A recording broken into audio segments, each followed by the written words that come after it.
And we're back with another episode of Counting Me Out. It's your girl, JQ, Sports PR Manager and owner of JQ Sports PR. And it's your boy Spoon, man, sports junkie, high school basketball coach, sports fanatic. Just trying to make it make sense, man. Look, before we go any further, I need you guys to do me a favor. I need you to subscribe, like, and comment. Download our show on Apple and Spotify. And follow us on all social media platforms at Counting Me Out Podcast. Counted Me Out Podcast. All righty. So, what we have today is a special guest. Guy. He loves to cook, from what I heard. He loves listening to Polo G and Burna Boy. Okay. 7 feet tall, committed to Mississippi State. Ladies and gentlemen, Guy Chol. What's up? Hello. I'm Guy. How are you doing? I am great. Hey, Guy, man, it's great to have you on our show, man. You know, this is another guest where I don't feel as big of a person as I am. Like, you walked in, and I'm looking like, you feel me? Like, how often do you get looks like that? Just walking around, people just stop and stare. Probably I can say a lot. Are you used Sometimes. to it now? Did it bother you? It used to bother you? I'm used to it. Okay. I mean, it's a blessing, you know. Yeah. Yeah. Well, look, before we get into the show, we have this segment called the Counting Me Out Fire Questions.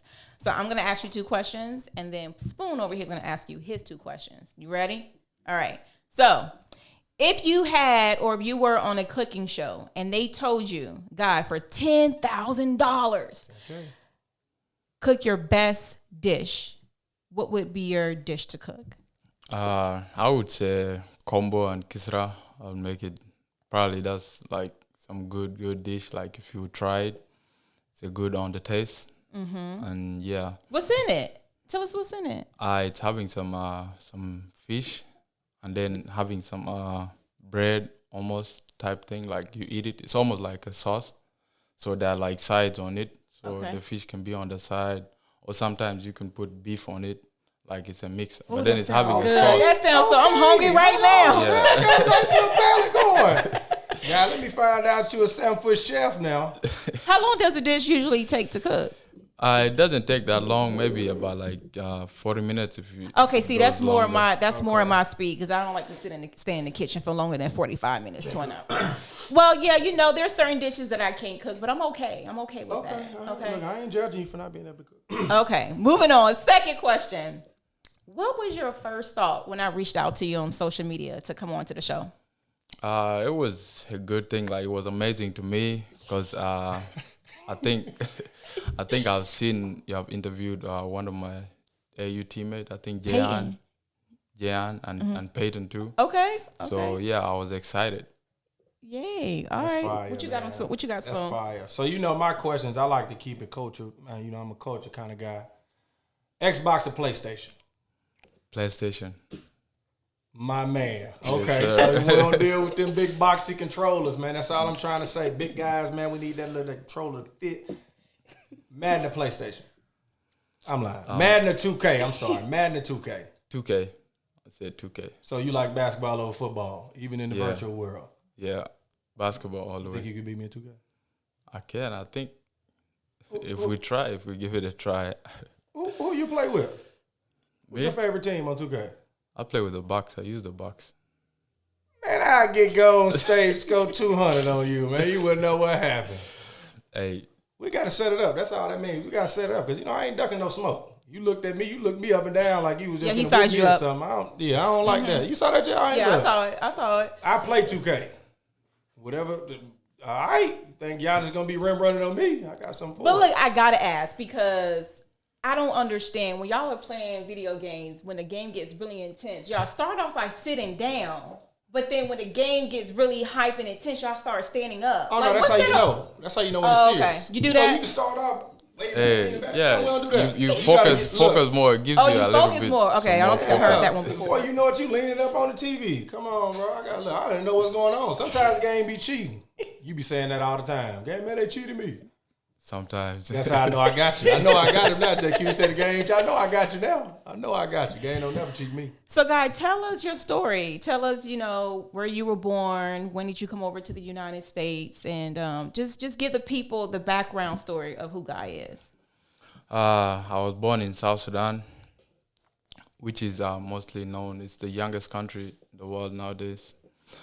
But me, first of all, I was playing soccer before I even started basketball. Oh, wow. Yeah, I was a soccer player, but then I just started to develop the love for basketball through watching my peers and my cousin. He used to play basketball, so I used to watch him. But I was a big fan of soccer, so most of the times he would be going to basketball court. I'm going to a soccer field. But At then 7 foot tall. no, by that time I wasn't 7 feet. tall, Okay, look, I had to ask. That was my first question. Soccer, 7 foot soccer player, man. Look, you're supposed to be a billionaire by now. 7 foot soccer player. We ain't never seen one of them. Yeah, it used to be basketball, soccer for me first, but then basketball started like slowly. I started to like it, the way people compete and how it is. Like, it's not as big as a soccer field. Soccer is big. There's a lot of running and all of the. So I was like, if people can run from all the way here to this side, that's easy. Like I felt like it would be easy. Yeah, until you got out there, But totally then different. when we went, it started different, and like the playing style, you have to get used, like handle the ball. So I started to like it. So I told my cousin, yeah, I want to try to play basketball. Then he said, all right, let's go to a basketball field and we check it out. So how old were you when you felt like you were making that switch from soccer to basketball? Because I know you didn't wake up one day 7 foot, you feel me, and say, I'm gonna go play soccer. So when you were, how old were you when you was just like, okay, I'm gonna try this basketball thing out? Yeah, I was 10 by that time. Okay. So you were a soccer player all the way up until 10, 11 years old. Yeah. I mean, back I don't home, know. I soccer, might be able to get you in soccer too. I don't know. You still play soccer now? I do play sometimes. Why but you not keep every sizing time. me up every time you ask a question like that, man? Like, I might got to put my cleats on. I got some cleats in my trunk. Whatever you want to do, guy. I play soccer too now. I'm telling you. All right. Yeah, we can get it. We can get it. Oh, he said Like, you can we get can it. get it. You feel me? Take you up, tell him nothing. I like He that. said he ready. I don't think I can see you on the soccer field. I hate running. I don't like anything outside Look. for me. I'm not an outside guy. I don't like outside. When I was in college and we had suicides, everyone knew that I hate doing suicides, especially if they were timed. Now, of course, I had to make time because I was the point guard, right? So they always looking for the point guard to be the first person and be a leader. But yes, running, I don't mind running. When I was younger, high school, I run all day, just. But the moment you outside, anything outside, baseball, soccer, football, I'm cool. I ain't like grass. Grass made me itch. I ain't look, bro. I'm not outside. Indoors for me, water fountains everywhere. That's what I need. You feel me? Don't put me outside nowhere for nothing. I'm all right. So, Guy, you posted something on your social media maybe a couple of weeks ago. It was a carousel, a swipe through. And I believe it was the last post. And it was a pyramid of the word success. And then it had a few characteristics that made up that word of success. Which one of those, if you can remember, which one of those terms do you feel that you struggle with the most, and how did you overcome that? I would say on it would be failure and doubts. Me, my freshman year, when I came, I couldn't play. I had to sit out for a year, which I felt like I had failed, and then we made it to state. So I felt like if I was able to play, we would have won a championship. Me, I like winning, so I felt that. But it was a good thing, like for me. So I kept working hard. It made me to work better and develop myself. Well, I mean, I get it. Like, everyone goes through that failure, doubting phase in whatever they're doing, right? Whether that's in their sport, at work, coming up with a new business. Talk about your support system. Were they there to help you overcome that failure, the sense of failure and, self-doubt? Yes, like for me, I have a big family here. So they always support me. They always motivate me. That's how even I got able to go through that. Because they told me, you you gotta work. So that It's you definitely prove not them. easy. You prove the people wrong, or like you do better. Mm-hmm. So I kept working. They built that rock in me, like to get better every day. Keep working on yourself. Like don't listen to the outside Exactly. noise. And Mm-hmm. 10,000%. The people that see when I was going through, similar journeys when I was your age, the thing that my circle focused more on was proving myself right, like proving us right rather than proving other people wrong. Because there were a lot of things that people said I couldn't do that really didn't bother me, but there was things that I needed to deal with internally. You feel me? That made me get to the next level. So a lot of times it's not about proving other people wrong. It's about proving yourself right. Because, you have expectations and goals for yourself that don't have anything to do with anybody else. You feel me? So if I had any piece of advice to lean to you, it would be to focus, man, on what you have going and lock in on what your goals are, and you'll be just fine, bro. Like it's definitely a process, coming, especially being a foreigner, coming trying to adapt to not only the basketball life here, but life in general, because it's different. Like it's completely different. I never been to South Sudan. I can't, but I know it's night and day from being in South Sudan and being in Atlanta. It's two totally different things. So, I've seen you play before. I'm a fan. I think you'll be just fine on down the road. I just want you to stay focused, bro. Not letting, because it's easy to get caught up in undoing. Yes, it is. Especially with you guys' access to social media now. Just stay focused, man, on your goals and keep grinding your grind. Because I tell kids all the time, a good friend of mine growing up, Chris Douglas Roberts told, his go-to saying was, don't cheat the grind. Because the grind knows. Right? The grind knows if you lifting weights. The grind knows if you shooting extra shots. Your Instagram followers going to know what you tell them. Facebook going to know what you tell them. But you can't cheat the grind because the grind's going to know. So stay true and stay honest to that grind, bro, because it's going to pay off in the end. Thank you. You should be a motivational speaker, Nah, Spoon. man, it's not about being motivational. It's just, when you get put in a situation like, to be that voice for somebody. Because, when like you said, when you was coming up, you had your parents. And that was, that's kind of where the buck stopped. So when you guys wanted to push for college, it was you and your circle doing everything. Now, he probably got 50,000 people every other day. Hey, man, big fella, you need to do this and play with this team and do this and wear this. And, it's different now. Social media has completely changed the everything. game. It sure changed did. Everything. Speaking of the talent and, here, especially here in Georgia, what would you say is or who has the best tournaments and showcases here in Georgia? I would say on the radar. Okay, Sean. Okay, yeah, Sean. Shouts out to Sean, man. Sean's doing his thing for sure. Why do you say that Sean's events are the best showcases here in Georgia?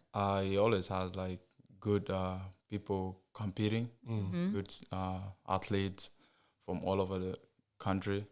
And then secondly would be holiday hoops giving. Okay. In high school, where like we would compete with even other prep schools. Like you'll be able to get to play with them, experience like their playing style, and get you better. Right. And I think that's important too, because I know speaking and working with other parents, they're always scrambling around during, AAU season, what showcases and events to attend. And I always tell them, do your research, right? Just because someone is throwing an event don't mean that you're going to go and compete. 10,000. And like you just said, Guy, you got to make sure that the teams that are there are high-level talent. Because when there's high-level talent, that's going to bring in media. That's going to bring in college coaches. And I know Sean does a very good job of bringing those type of, caliber people inside the gym. So, but yeah, what you think? Who do you think, Spoon? I mean, I'm when it comes to that stuff, we try to get in some of the better events. I coach high school basketball myself. So this year we played in the Lemon Street event. Okay. Over at Marietta High School. It was solid. Lemon Street was solid. Okay. Top teams from Kentucky were there. I think there was a team from Florida that was there. It was really good competition there. And then, Georgia's always well represented in all these events. So, it really doesn't matter about how Georgia looks, but the Lemon Street event was good. I know Jared Cook's event out of North Gwinnett is always good. Okay. I think I've heard of his event. Yeah, it's always good. Like he said, the Hoops Giving event, I mean, it's just dope. I mean, the guys that have stepped into that avenue when it comes to putting on those events, they're doing a hell of a job, man, because they're going to get guys from everywhere. They're going to get the teams from California and Florida and Iowa and Texas and, so it's the best teams coming to play in all these events. Even there was an event that happened postseason and called the Throne that they did down was it Morehouse? At Morehouse. Yeah. Which that's fire. Like we didn't have that. Well, at least maybe my team just wasn't good enough to get there. But I don't remember having stuff like that when I was in school. Like something after the state championship game where the best of the best is still coming to play against the best of the best. So I mean, that's what it's all about for me, is seeing these kids compete at the highest level, because that's what you want to see. The kids want to see, especially like I said. For me, it all goes back to social media, man, where these kids get to see. Now I get to pull up a kid right now. I could, whereas growing up, you had to go get in your car and drive and see with your own eyes. It's different now. Like, you have a different appreciation for it now. When was that moment that you said to yourself, I'm good and I know I can do this? Take us back to that moment. For me, I'm blessed to be in this position, but I always work hard and try to get myself better every day. So for me, I'm always working. So I don't feel like I'm good or I'm this, but I always want to work and get better every day. So that's how I feel, just to get better than the next person I'm competing against. So if he's better than me, I will get something from him, and then next time I work twice better and get better than him. Always learning. That's a big thing, man, especially moving forward to the next level, bro. Humility is huge. Humility is huge. Accountability is another one that you got to stick with. Accountability, holding yourself accountable. Right. You feel me? That's a big one, Spoon. Oh, man. Because, it's the kids now it's completely different. Like, I need it to be authentic. I need it to be genuine. And what you said, something that resonated with me was, if I play against somebody and they get the one up on me, cool. I'm going to take that, my loss, like a man on the chin. I'm going to learn from it. And then the next time it's going to be something different. Yeah. You feel me? Like, that's solid, mindset wise, moving forward for you, because, a lot of younger guys don't have that same mindset. So always keep that close to you, because that's big. Being able to be humble enough to say, he got the best of me this time, but we're going to see what happens next time. So, stay in that gym, bro. Stay locked in. That's big, though. How did you narrow down your decision to commit to Mississippi State? It was help through my family.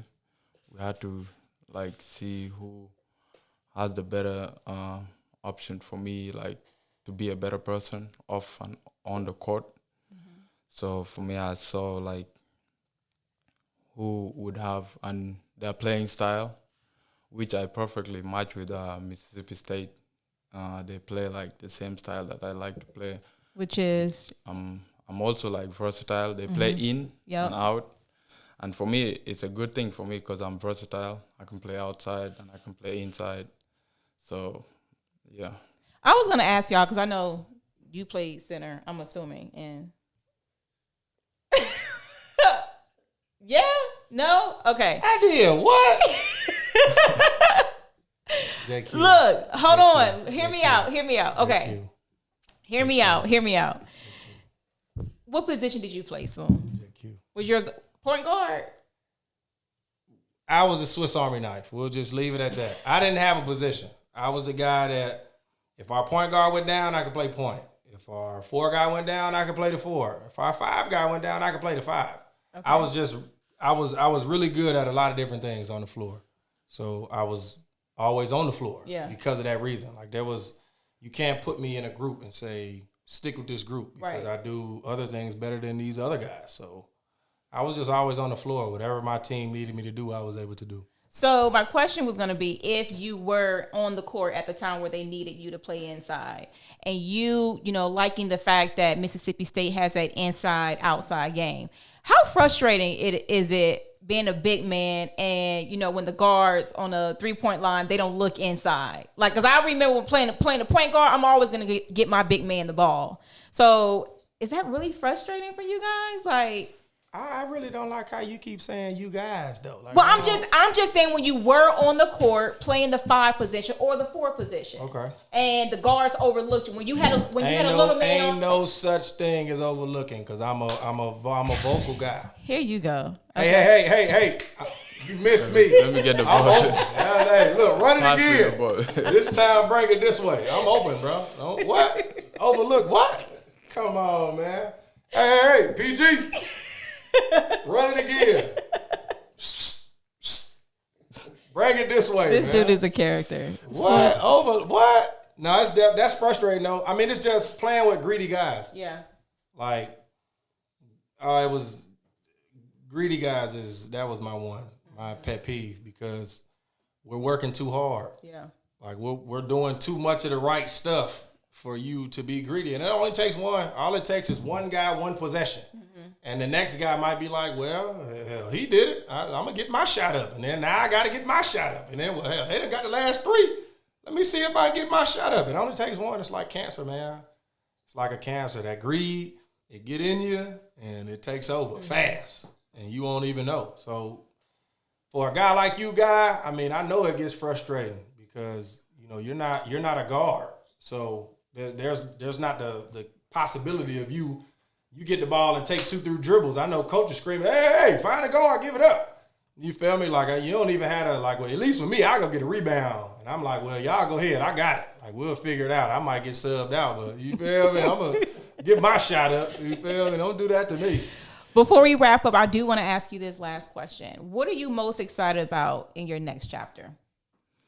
I mean, I'm excited about college basketball, playing at SEC, going up to March Madness, which is my goal. Mm-hmm.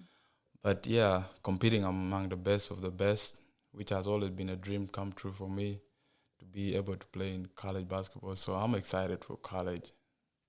Well, we're excited for you. We're going to be rooting for you. We wish you the best of luck. Before we go, give everyone your social media. How can they find you online? On Instagram is I am Guy Chol, and then on Twitter is Guy Chol. Oh yeah, and he's blue check certified. I had to throw that in there. Stop playing, man. Hey, and he didn't pay that $15.99, y'all. A lot of y'all follower counts, likes, and all, it ain't matching. That's all I'm trying to say. I'm gonna leave it alone. I ain't, Thank y'all for watching. I'm your girl JQ, and it's your boy Spoon, and we're out.